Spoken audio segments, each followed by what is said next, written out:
Hey everyone, welcome back to my YouTube channel. My name is Daniel, and in this video, this is actually the last game of my 2022 August Open recap series. If you watch the first 4 videos on this series, you will know that I am currently on 3 out of 4 with 2 draws against Grandmasters. And in the last round, I had a very insane comeback against the Grandmaster. From a losing position, I managed to hold a draw. So that's why I'm 3 out of 4. And this game could decide pretty much if I end up getting first or second, because at this point in the tournament, first place is 3.5 out of 4, tied by 2 Grandmasters, and there's a chance that those 2 would end up in a draw. So if I win this game, that would be really good, and that will guarantee me probably a spot in the top 3. So I'm playing black, and let's take a look at what happened. Here, knight f3. So I found that my opponent actually plays knight f3 on the first move, so I just went for my King's Indian setup. Here my opponent plays b3, which I found a little bit shocking because I have this bishop diagonal here. And that's why I played the move e5. If you take, and let's say knight takes, then there's something like knight g4. Taking advantage of this pin, putting some pressure on this knight. Still around equal, but this is already looking good for me. So here, after e5, my opponent takes, but doesn't take again, plays bishop a3. I play rook e8. I'm not too worried about defending e5 earlier on because I have the pin idea. After rook to d1, I play bishop to f5, putting pressure on the c2 point, and there's not good ways to defend it. I mean, rook c1 is the only direct way of defending it. There's obviously moves like knight h4 after bishop takes c2. Ooh, not bishop takes c3. Bishop takes c2, there's like rook c1 ideas, and that could get my bishop trapped or have me ruin my pawn structure. But here my opponent plays knight to b5. Here I simply grab on c2 because I realized that I found a really nice combination that lasted me a couple more moves. Here I thought for a long time. This is actually the most critical moment in the game in my opinion. And here, after about 20 minutes of thought, I calculated the following variation. e4 firstly. You'll notice that this knight only has 1 square. Obviously e1 is possible, but that's really passive. My opponent plays knight h4, bishop e6, and you'll notice that there is this knight d6 threat idea. Putting some pressure on e4 and actually forking my rook and this pawn. However, here I calculated bishop f8. If you take here, bishop takes a3, attacking your rook, and I will pick up this knight next because this knight is actually trapped. If you play knight takes b7, for example, which is actually what happened in the game, bishop takes a3, knight takes on d8. I don't play rook takes because then I would hang the c6 knight. So I play knight takes on d8. This rook is still attacked. Rook takes c8, bishop takes c8, rook to d8, and then here I play knight to c6. And then here my opponent actually plays bishop to f1 to get this knight back into the game. Here I play bishop to e6, knight to g2. Okay, and now let's assess this position. So you see I have 4 minor pieces, and my opponent has 2 minor pieces and a rook. Pawns, I have 4 pawns.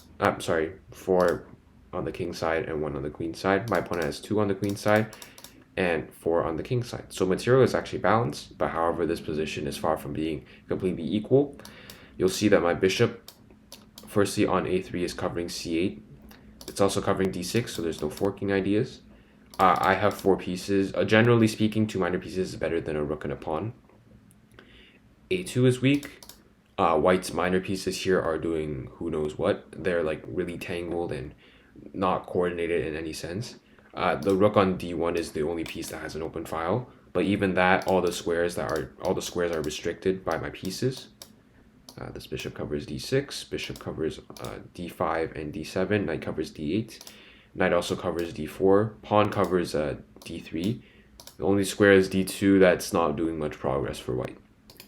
So here I knew my position was better, knight d5, bringing in my only piece that wasn't contributing. Wanted to go to c3, b4, all possibilities. My opponent plays knight f4 here. I trade, ruin my opponent's pawn structure. Play king f8, try to get king e7, something like that, get my king active. E3 here, my opponent tries to activate their bishop. They play bishop to b5, and then here I play knight b4, attack the a2 pawn.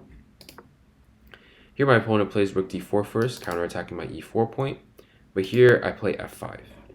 Now I have this really nice pawn chain, which is all on light squares, which isn't the best, but I do have this dark square bishop that complements the structure. And my light square bishop can obviously just protect these pawns. Here my opponent has to go. Here my opponent plays king to f1.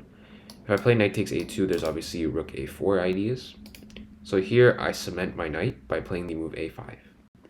A5, the idea is that now that my knight's cemented, I can play a move like bishop b2, and then reroute my bishop to like c3, for example, after rook to d2 to protect a2, and then my position is just completely dominant.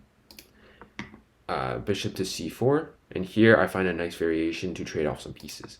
Bishop e2, rook to d2, bishop takes c4 check, b takes c4, bishop to c3, rook to e2. You still want to keep your eye on this a2 point. Here, knight to d3. And then after knight to d3, my idea is to prevent c5 at any point. If you go rook to c2, as my opponent did in the game, then I play bishop to b4, and you're never getting in c5. Because then I would simply take, I have two pieces defending, and my position is just absolutely dominant. And then here I have a very simple plan. King d6, king to c5, and then at some point, one of these pawns will fall, and white's position will crack. King to d6. Here my opponent plays f3, trying to get a bit confrontational by opening up some things. But here I play this really funny move, actually knight e1, sneaking in right behind my opponent's lines, but it's protected by my bishop, so the king can't take. And there's actually just a simple fork here. If you try to get active like my opponent did in the game, thinking rook c4 is maybe an option to try to go rook d4, I play knight takes on f3. There is no rook d4, my knight is now actually controlling the square. So you can actually go rook d4, and basically your rook just has to go back.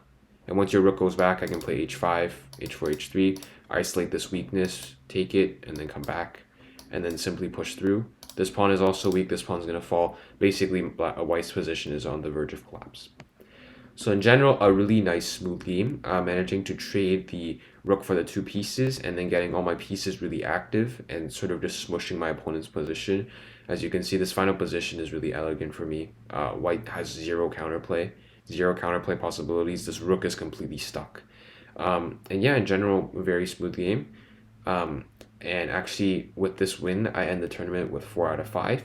And actually, I tie for first place. Actually, there was a 4-way tie, which is quite interesting that there's a 4-way tie for first at the very end, but it is what it is. So yeah, hope you all enjoyed, and thanks for watching.